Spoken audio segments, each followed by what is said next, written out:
Ola, que tal? Benvidas e benvidos unha tarde máis á Aula Galicia Aberta, o noso curso de Lingua e Cultura Galegas, que, como sempre, estaremos levando a tradición, a cultura e a lingua galegas máis alá das fronteiras da nosa comunidade autónoma. Espero que esteades a desfrutar deste paseo que xa levamos dando nestas sesións anteriores, hoxe atopámonos xa na sesión 6 e hoxe, como sempre, temos un vídeo que introduce todos os contidos dos que imos falar a continuación. No caso concreto de hoxe, imos movernos de novo a ese sur da comunidade autónoma, en concreto, imos desprazarnos á cociña de Rosa e Aida.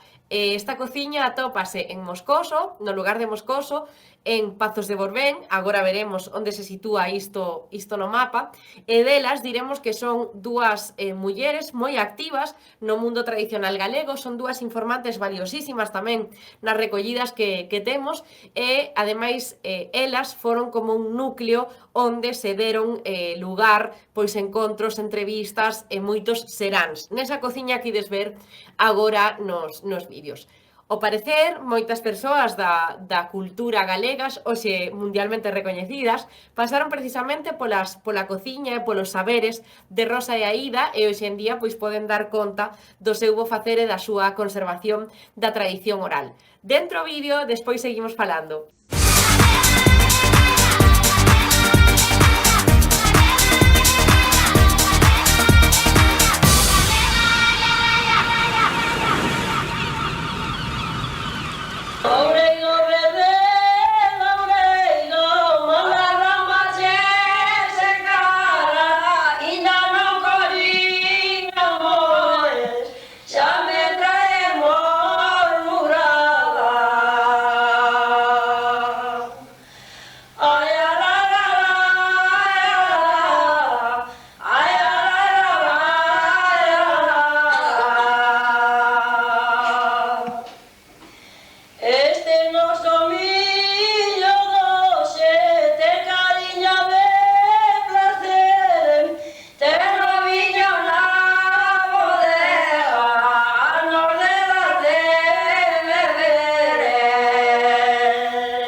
Ben, espero que disfrutarades deste vídeo que precisamente, como vos dicía antes, ven directamente de Moscoso, en Pazos de Borbén, na provincia de Pontevedra.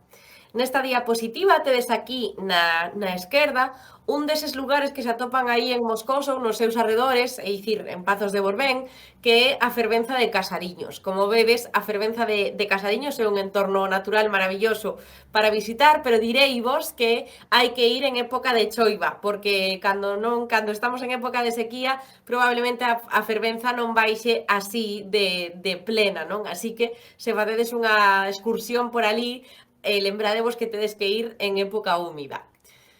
Máis cousas, sabedes que como xa vimos descifrando, non, ao longo destas sesións que levamos xuntas e xuntos, estes límites de poboación, estas limitacións na poboación fan que falemos de diferentes lugares e, polo tanto, diferentes contornas que rodean aos nosos povos, neste caso, ou as nosas aldeas. Estes lugares onde se recollen estas contornas territoriais e demais, son as chamadas comarcas. E xa pasamos por algunhas comarcas e hoxe chegamos directamente a unha das máis grandes, ou a unha das máis poboadas. Neste caso, falamos da comarca de Vigo. A comarca de Vigo está formada polos seguintes núcleos poboacionais ou polos seguintes concellos. Formada por O Porriño, Baiona, Fornelos de Montes, Gondomar, Mos, Nigrán, Pazos de Borbén, Redondela, Salcedo de Caselas, Soutomaior e Vigo. Sabedes que a constitución, mellor dito, das comarcas tamén obedece a índices eclesiásticos, neste caso, igual que acontecía coas parroquias. Lembradevos destas divisións que van do nivel máis micro ao máis macro, que nos axudan a comprender tamén non só a xeografía, senón tamén a cosmovisión e a forma de vivir dos povos e das persoas e as xentes dentro de Galicia. Diremos tamén que os lugares de interese, non só dentro da comarca, senón máis particularmente dentro deste lugar de Moscoso e dentro de Pazos de Borbén, serían os muiños e o cruceiro de Lamasusán. Temos tamén a levada de Casqueiros, desculpades ese C que sobra, as fragas do Barragán, a Serra do Galleiro, hoxe en día arrasada polos lumes, a verdade é que é un lugar maravilloso, pero aínda está en aras de se recuperar polos últimos incendios dos últimos 5 ou 6 anos, e temos os petos de ánimas de Pazos que datan do século XVIII, alén dos petróglifos. Gustaríame reparar lixeiramente nos petos de ánimas, por se non coñecedes a que nos referimos con esa figura. Entendo que sobre petróglifos ou sobre fragas ou serras ou sobre muiños elevadas sí que podemos ter certo coñecemento, pero mellor sobre os petos de ánimas non, precisamente porque son unha construción bastante típica desta zona, ainda que a podemos ver por toda a xeografía, pero sí que estas que datan ademais deste século XVII e XVIII, esencialmente, pois sí que se insiren directamente nesta parte da comarca, nesta parte concreta da comarca de Vigo. Cando falamos de petos de ánimas, a que nos referimos? Os petos de ánimas eran precisamente eso, petos para as ánimas, é dicir, buzóns ou lugares ou construcións onde se recollían cartos, donacións, esmolas para as persoas que se atopaban vagando, non? Entre o mundo dos vivos e o mundo dos mortos. Estas persoas que estaban no purgatorio, estas ánimas que se atopaban no purgatorio. Que son os petos de ánimas? Pois son construcións erixidas e, polo tanto, tamén das que bebe directamente a igrexa, que teñen unha forma característica, que é unha base, onde se sitúa probablemente unha construción en pedra, que pode ser unha cruz, pode ser un monumento diferente, non de moita altura, e no centro mesmo atópase un peto, unha caixa, onde se recollen cartos, onde se recollen esmolas que, técnicamente, son para as ánimas que se atopan no purgatorio. É certo que esta lógica hoxe entendemos que se trata dunha forma de subvencionar, non? A igrexa neste caso, pero sí que se crearon auténticos percorridos guiados polos petos de ánimas, onde as persoas peregrinaban para pedir ou para deixar donativos para esas persoas que estaban nun limbo, non? Entre un mundo e o outro, para axudalas a cruzar. Vedes que moitas veces, sobre todo nas tradicións religiosas, culturais, antigas e demais, os cartos son a solución para absolutamente todo. Máis cousas, máis alá deste pequeno chascarrillo. Festas e celebracións, que destacamos neste punto? A Festa da Chula de Moscoso, neste caso propiamente de Moscoso, deste lugar do que estamos a falar hoxe, ou a Romaría de Santo Aparecido de Pousiño. Ali tamén moi preto, esta romaría trátase precisamente dunha romaría tradicional, aínda que hoxe tamén direi, aínda que se segue a facer a romaría e demais, xa non se trata desa romaría tradicional. Cando falamos de romarías tan tradicional, perdón, a puntualización é importante. Por qué? Porque cando falamos de romarías, falamos de festas tradicionais que se fan normalmente pois nunha carballeira, nun lugar ao aire libre, que normalmente ten unha capela, unha pequena igrexa, un pequeno monumento eclesiástico de algún tipo, pero que teñen esa esencia, non? De reunir polo día, esencialmente, as familias da contorna para ir peregrinando, facer unha pequena peregrinación coa Virxe ou co Santo, o que se honra pois polos arredores dese lugar onde se está a celebrar. As romarías, ademais, eran lugares onde se vendían e se compraban produtos, onde se tiñan encontros as músicas tradicionais da época, e as romarías tradicionais foron, hoxe en día, sustituídas polas festas que teñen, pois, unha estrutura diferente, non? Xa non é ese concepto de romaría onde a xente do pobo vai a un espazo natural a convivir durante un día enteiro, si que é certo que en relación a peregrinaxe de alguna forma pois dunha figura eclesiástica, pero sí que existe ese encontro de convivencia, non? Agora as festas son máis de portas cara adentro, no sentido de que, sí, aínda que hai festas que se elaboran, que se levan a cabo, mellor que elaborarse, nos torreiros, nos adros, nos lugares eclesiásticos tamén, onde se honra a un santo, a unha virxe ou a calquera outra figura, sí que as comidas, as ceas e demais, sí que se fan dentro das casas, normalmente. Nas romarías a tendencia era a comer fora da casa, no campo, no aire libre. E así tamén era unha forma de compartir vivenzas e outras cuestións coa veciñanza dese lugar. Sobre a festa da Chula de Moscoso, unha festa pois gastronómica, como moitísimas desta comarca, unha das comarcas con máis festas gastronómicas, tamén porque está fortemente vencellada co mar, non? E a romaría neste caso de Santo Aparecido segue a existir, aínda que non en tanta forma de romaría, senón máis de festa da actualidade, contemporánea, digamos. Na parte de lingua e sociedade, neste caso gustaríame falar neste punto do galego no rural. A que nos imos referir co galego no rural? Pois precisamente a que a comarca, o lugar, perdón, de Moscoso é un lugar pouco poboado, aínda que pertence á comarca de Vigo, que é unha das máis extensas e das máis poboadas. Este índice de poboación maior non o introducen pois Pazos de Borbén, por exemplo, senón que non é que non o introduza Pazos de Borbén, que Pazos de Borbén é unha zona pois máis ou menos poboada, pero non o introducen lugares como Moscoso ou como outros lugares que podemos atopar arredor da comarca, que tamén veremos ao longo desta sesión, senón que o que acontece aquí é que unha das principais a principal cidade desta comarca é a cidade de Vigo, grandísima cidade industrializada dentro das principais cidades, ademais, galegas, unha das máis grandes, despois da Coruña. Polo tanto, temos un índice de poboación moi denso, unha densidade de poboación moi alta nalgúnas zonas, temos un índice de poboación moi alto nesta comarca, pero temos lugares e parroquias e pobos fortemente despoboados, como é o caso de Moscoso. Non se trata dunha aldea de 140 habitantes, pero tampouco se trata dunha aldea de centos de miles. Polo tanto, é aquí onde entra a tomar protagonismo este galego no rural. Por que, ademais, toma protagonismo o galego no rural? Porque, como seguramente xa sabedes, Pazos de Borbén pertence ao bloque occidental do que xa falamos aquí en máis dunha ocasión, precisamente porque tratamos diversas áreas. Por un lado, a área bergantiña e por outro lado, a área pontevedresa. Que acontece co bloque occidental no caso de Pazos de Borbén? Que tamén estamos dentro da área pontevedresa, polo tanto, obedecen as mesmas características das que xa falamos aquí en sesións anteriores. Para recordar así, brevemente, por se alguén se acaba de sumar ou por se alguén quere refrescar contidos, temos presenza de geada, temos presenza de seseo implosivo normalmente, temos plurais, temos femininos e masculinos, perdón, indiferentemente en an, irmán, para a irmán e o irmán, temos plurais en NS, irmáns, irmáns, para feminino e para masculino, e temos pronome suxeito, ti.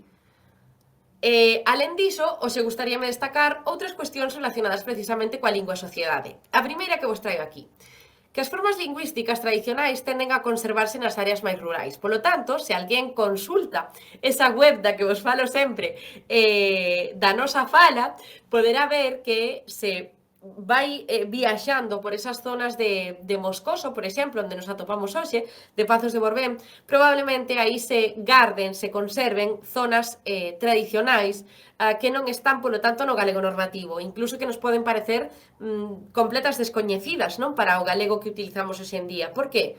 Porque é precisamente nesas zonas rurais onde habitan as persoas de máis idade, onde que se conservaron eses trazos lingüísticos distintivos, eses trazos lingüísticos tradicionais que non forman parte, polo tanto, do galego normativo, polo tanto, tampouco forman parte da transmisión moitas veces interxeneracional que se produce na transmisión idiomática de nais e pais a fillos e fillas.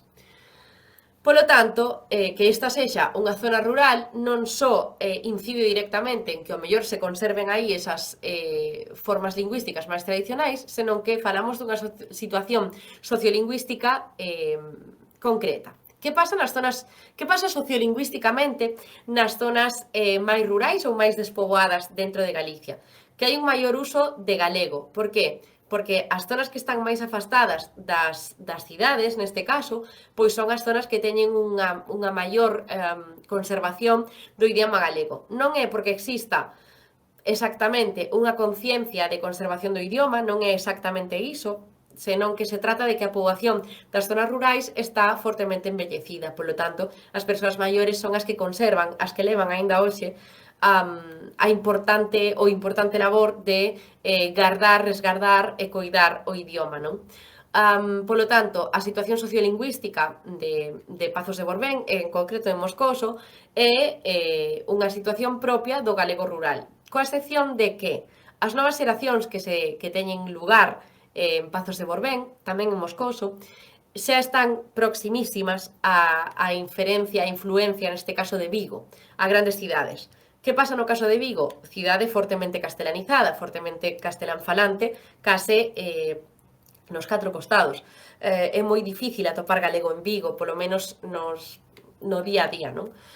Polo tanto, isto repercute directamente nos usos lingüísticos das áreas limítrofes. A que me refiro con isto? Que aínda que atopemos formas tradicionais, que vos dicía antes, no rural de Moscoso, aínda que atopemos galego conservado no rural de Moscoso, de Pazos de Borbén e demais, xa está fortísimamente influenciado polos usos lingüísticos que deveñen, non?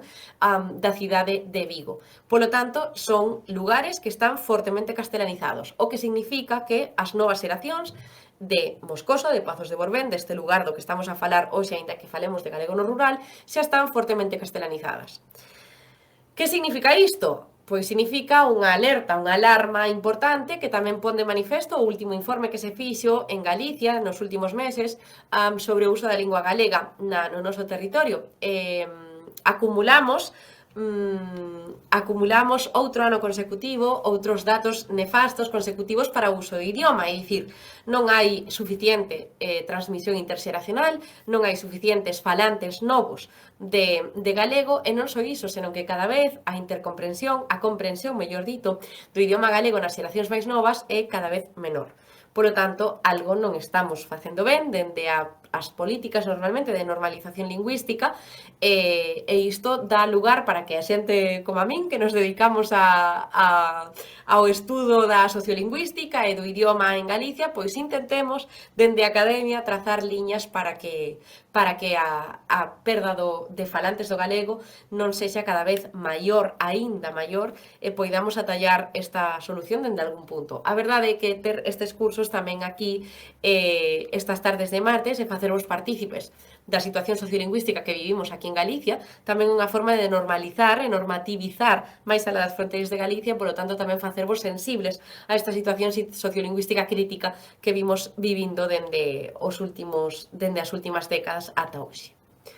Para non enturbiar demasiado a situación, traioros por aquí unha curiosidade que ten que ver co topónimo de Pazos de Borbén. Neste caso, non imos falar de étimos, nin imos falar de etimoloxía propiamente, senón dunha curiosidade, como vos digo aquí no comezo do epígrafe. E direivos que o lugar de Pazos de Borbén recibe este nome oficialmente alrededor do ano 1857, e diredes vos, e que pasou antes do ano 1857, mediados do 19, como vedes? Pois que, primeiramente, este lugar era coñecido soamente como Borbén. Que pasou? Pois que había unha familia moi influinte, unha familia moi poderosa, con bastantes recursos económicos, probablemente, en Redondela, moi preto de Pazos de Borbén, que acabou por dar nome a este lugar. Esta familia tiña certos lazos co lugar de Borbén, certas propiedades tamén, certas construcións, e acabaron por chamarlle a Pazos de Borbén Pazos de Borbén. Por que? Tamén nunha especie de xogo con esta familia tan influinte que vos digo que era de Redondela e eran a familia Pazos de Provén. O lugar ao que lle deron nome era Borbén, que se parecía perigosamente ao nome da súa familia, Pazos de Provén, polo tanto acabou mudando por Pazos de Borbén. O por que mudou nunca o haberemos de saber certamente, non? Ben pode ser por un xogo de palabras, ben pode ser por unha especie de alcume, ben pode ser por un vencello e cariño concreto desta familia cara ao lugar, pero a realidade é que hoxe en día referímonos a este lugar como Pazos de Borbén. E isto lévanos directamente á parte do vocabulario de hoxe. De que falaremos hoxe? Pois da familia. Un pouco na honra a esta orixe toponímica de Pazos de Borbén, que ven ligada a unha familia poderosa. Hoxe imos falar dos diferentes nomes que podemos dar en galego a familia, os diferentes estratos familiares, non, que podemos ter nunha xerarquía familiar. Polo tanto, tedes aquí unha imaxe, como sempre, na esquerda da diapositiva e tedes pois un primeiro escalón, non? Un primeiro chanzo, mellor dito, onde se atopan dúas persoas de idade, non?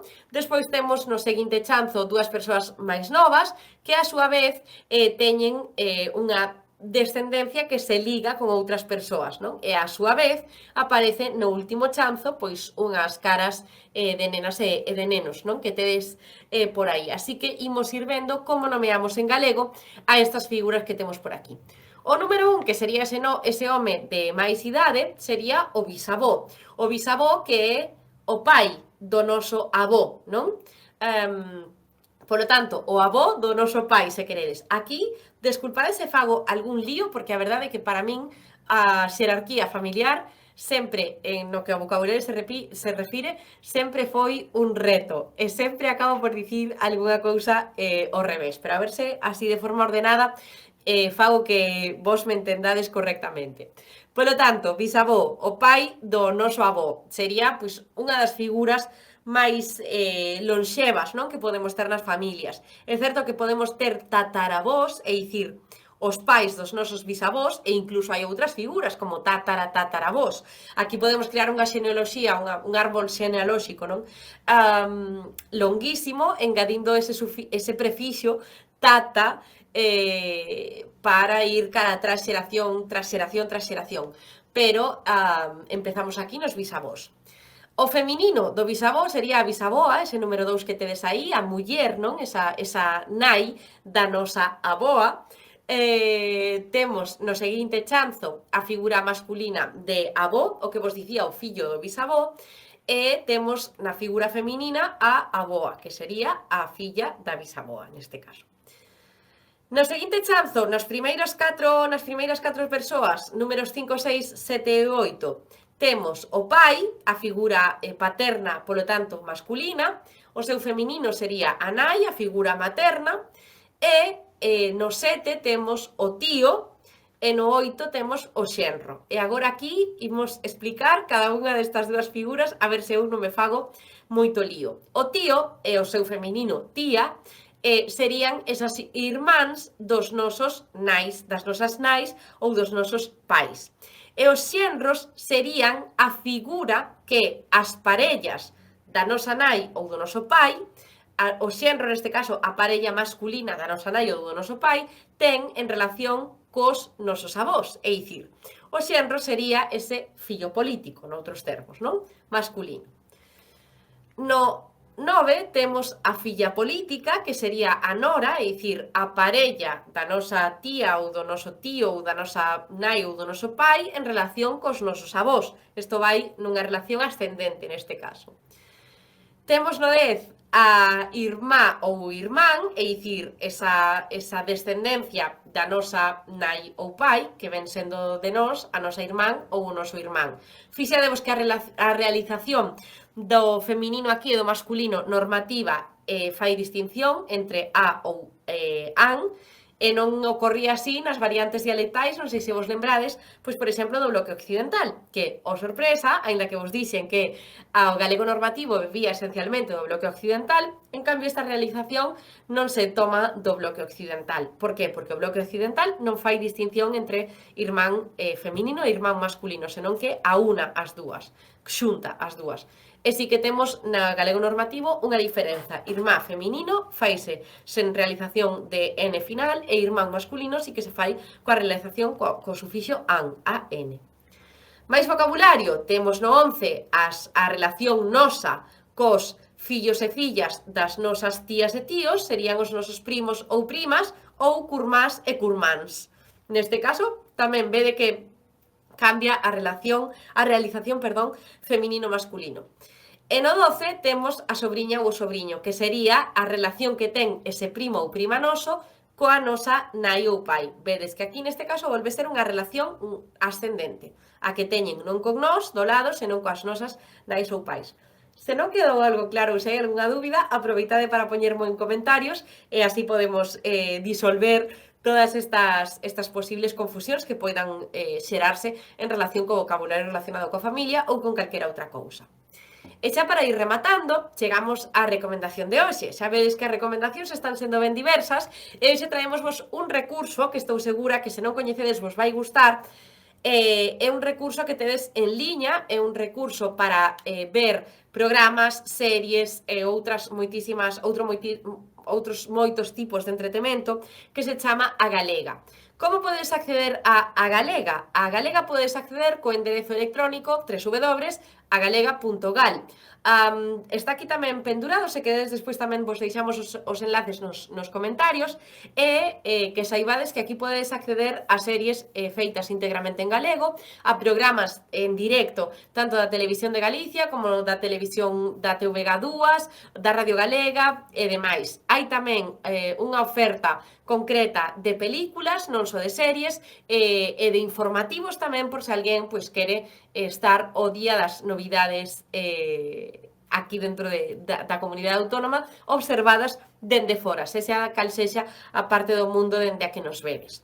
E precisamente a unha parte do mundo diferente viaxamos hoxe, non tan lonxe como os días pasados, pero sí que viaxamos certos kilómetros para ver o vídeo que nos mandan as compañeiras e os compañeiros da Asociación Cultural Galega Rosalía de Castro de Cornellá. En concreto, desde Cataluña, envíannos este vídeo que imos ver a seguir. Dentro vídeo e vémonos nun intre.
Ola de novo, fantástica esta chega que nos chega precisamente dende Cataluña.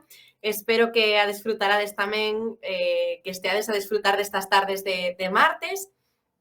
E dicirvos que o co que despedíamos a sesión teórica de hoxe era con ese outro recurso que vos deixábamos por aí pendurado, que era a páxina web da Galega, creo que hasta veredes que neste recurso tedes aquí bastantes recursos precisamente tamén que vos van permitir, acceder a audiovisual galego, a programas, a informativos tamén, aínda que sei que probablemente nalgúns lugares xa teñades sintonizada a TVG, a Televisión de Galicia, sei que moitas e moitos de vos seguides algunha programación propia de aquí, podedes aproveitar tamén o chat para contarme que tipo de consumo de audiovisual facedes máis alá das pantallas e, por se non coñecíades esta ferramenta, este recurso, pois que saibades que tedes aquí unha escolla de series, de películas, cine, programas, deportes informativos que son de acceso aberto, que están en galego, normalmente todos, ben sexan dobrados a galego ou ben sexan subtitulados, os menos, vaya, porque todo é material en galego, e podedes ver series de última hora, películas, programas e demais. O catálogo, como vos dicía, está en aberto e é unha forma fantástica de que poidades ter outro tipo de coñecementos ou outro tipo de recursos para seguir practicando galego ou para escoitar galego falado e demais.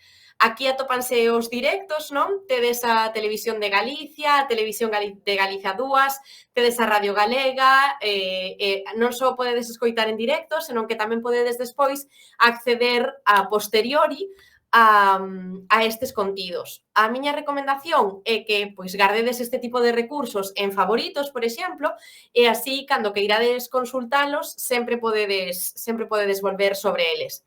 Propóñovos, ademais, unha especie de reto, non? Que vos enganchedes a unha serie en galego, por exemplo, a que máis vos apeteza, a que máis, non sei, mellor pinta vos teña, e así tamén podemos comentar despois nas vindeiras sesións o que estades vendo, o que estades aprendendo tamén, ou como estades aplicando os coñecementos dos que podemos falar aquí nas sesións ao longo do voso día a día.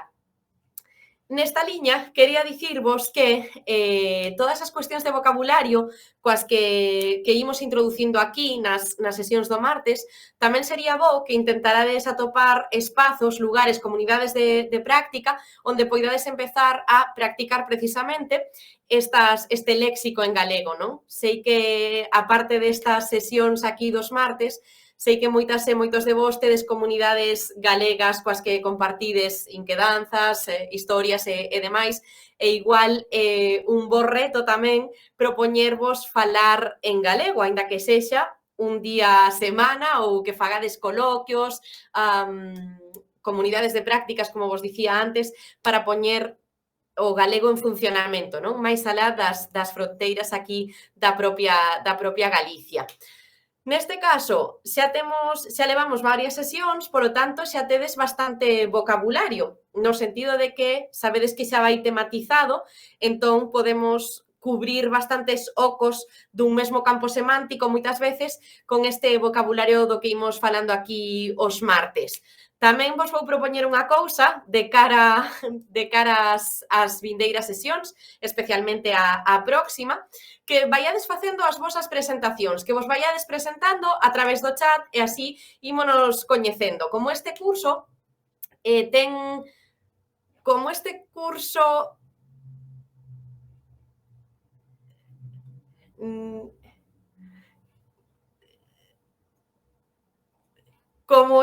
curso agora estadesme escoitando? Ben, perdón, pensei que caíra. Como este curso vaise dilatar ao longo do tempo, e normalmente as persoas que compartimos este espazo os martes vémonos recorrentemente ao longo dos meses, non?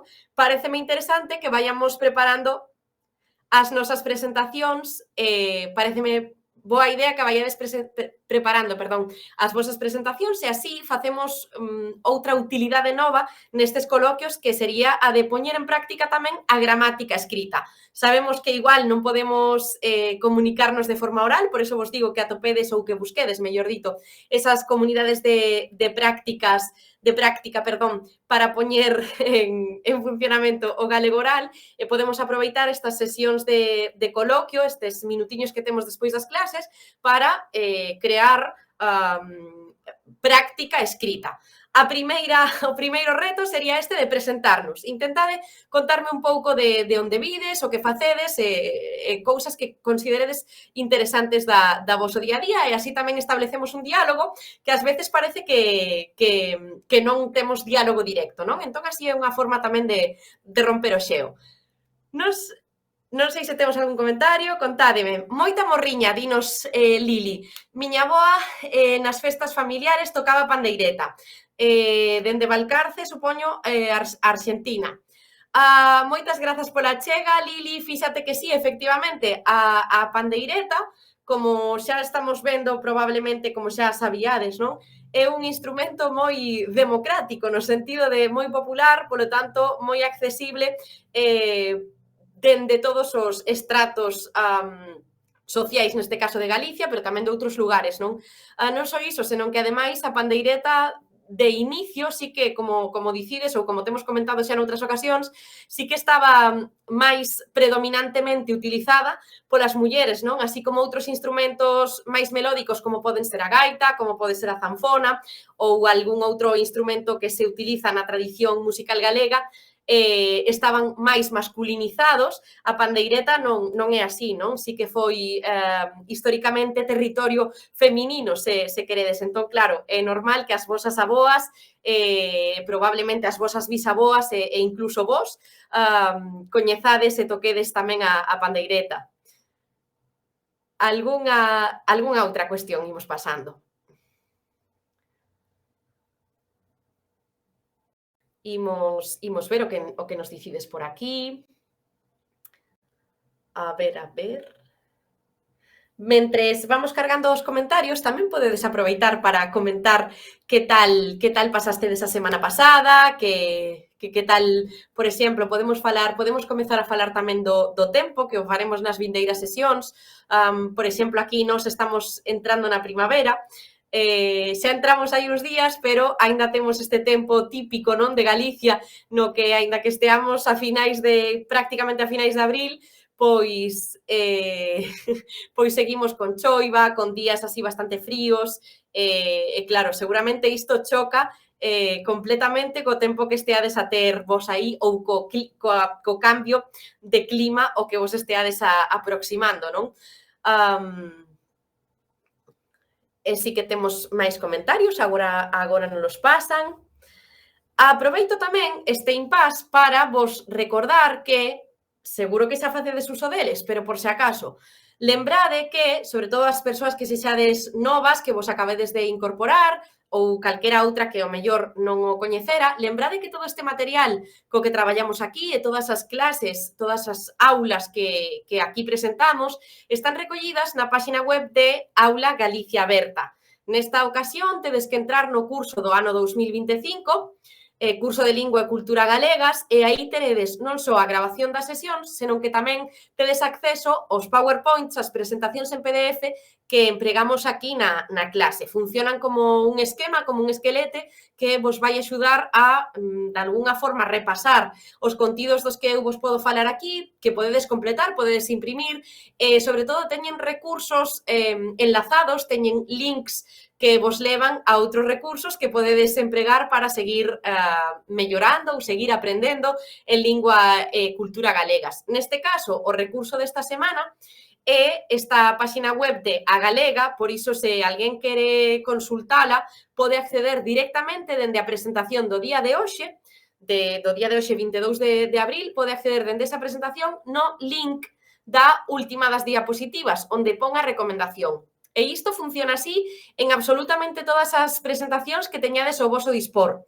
Refírome a que sempre que eu faga unha recomendación de algún recurso que estea na rede, pois de algunha, imaginadevos, ferramenta lexicográfica, de algún recurso como este de audiovisual ou calquera outro que vayamos vendo aquí ao longo das semanas, sempre que eu faga este tipo de recomendación, podedes acceder a esa páxina na que eu me movo, ou que eu vos ensinei, a través das diapositivas. E o mesmo pasou coa sesión anterior, non, coa sesión de hai 2 semanas, onde falábamos de vocabulario, que estaba tamén aí pendurado o enlace con acceso a un PDF onde poderíades ver todo ese vocabulario do mar, vale?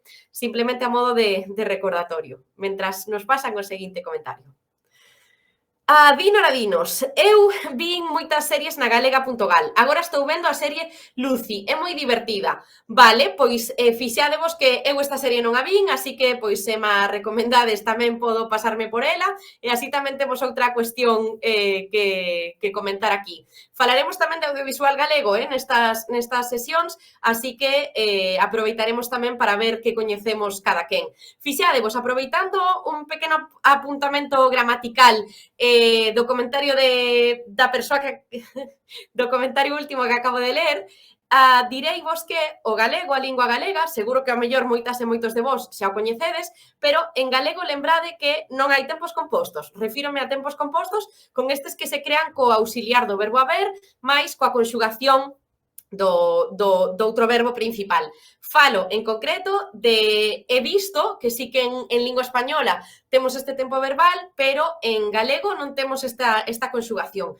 En concreto, neste caso, que podría dicir Dínora sería eu vin, simplemente cun pretérito, cun pasado, neste caso, aludimos tanto a un pasado cercano como a un pasado pasado, non? Sí que temos esa distinción temporal a través dos verbos compostos no español e por iso é moi fácil que o copiemos tamén na gramática, na estrutura, na tipoloxía, non? En suma, na tipoloxía da lingua galega. Pero está unha diferenza con respecto a esta outra lingua que nos non copiamos esta estrutura. Por lo tanto, lembrade así como norma totalizadora e xeralizante que en lingua galega non existen tempos compostos. Vamos comprendernos? Comprendemos o significado perfectamente se utilizamos tempos compostos? Sí, claramente sí, que a intercomprensión vai ser correctísima e probablemente, pois, non o detectemos ás veces se falamos rápido ou se escribimos rápido ou non supoña un problema de comunicación, pero para que sigamos mellorando e sigamos adquirindo coñecementos en lingua e cultura galegas, diremosvos que non existen estes tempos compostos. Resolvemos todo cos pretéritos. Non sei se queredes dicir algo máis, quedannos xa poucos minutos, podedes atrevervos a escribir o que queirades polo chat. E neste sentido, a verdade é que xa que estamos falando de verbos, que xurdiu así un pouco a raíz deste comentario de Dínora, direivos que hai unha ferramenta da que aínda non falamos, pero esta sí que estou segurísima de que a coñecedes, que é o Dicionario da Real Academia Galega. Se non a coñecedes, podedes coñecela.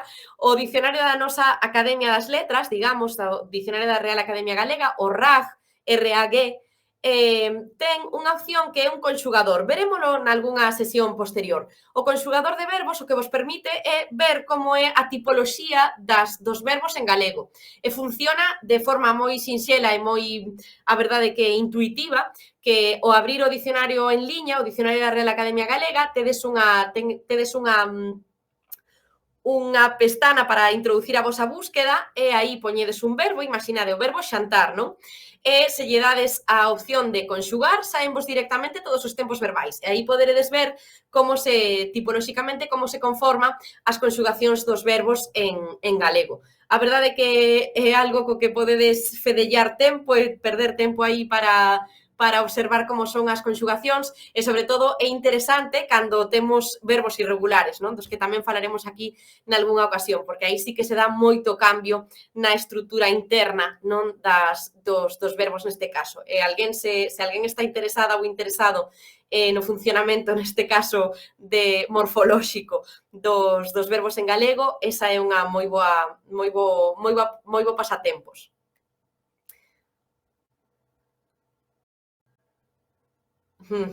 A ver, temos un comentario máis para ir despedindo a sesión. Eu vin O Xardineiro en Netflix, pois fixádevos, esta serie, a maioría dela, creo que está completamente gravada en Galicia, non sei se o 100%, pero sí unha porcentaxe enorme, e unha parte considerabilísima ocorre na cidade de Pontevedra, na cidade, no centro e nos arredores. Entón, nesa serie, sobre todo nos primeiros capítulos, que son os que eu mirei, podedes identificar a contorna pontevedresa, como os lagos de Castiñeiras, podedes ver as salinas do Ulló, podedes ver pois o centro da cidade de Pontevedra, a Praza da Peregrina, a Praza da Ferraría, Curros Enríquez, Méndez Núñez e demais, podedes facer podedes pasear, non? A través da pantalla pola cidade de Pontevedra, pola súa contorna, que non é porque eu sexa de ali, pero é un lugar moi bonito tamén dentro de todos os lugares maravillosos que temos aquí en Galicia. Algúnha... Vale, comentamos último comentario de Dínora. Moitas grazas por as aclaracións. Son de Guatemala e non teño familiares galegos. Pois, fíxate, para non ter inputs, digamos, de ascendentes, non? En Galicia, este galego que nos tras aquí é perfecto. E dinos Dínora tamén, para ir pechando. Por iso me custa moito, pero vou aprendendo pouco a pouco. Esta lo facendo xenial, así que espero que tamén, tanto para ti como para todas as persoas que nos están escoitando, espero que estes consellos vos sirvan para sentirvos máis seguras e máis seguros no emprego do galego, porque, retomando, rememorando un pouco e recordando esta cuestión que xa saiu aquí varias veces, o único galego malo é o que non se fala. Con isto pechamos, agardo que desfrutarades da sesión e espero que nos vexamos o vindeiro martes. Ata logo!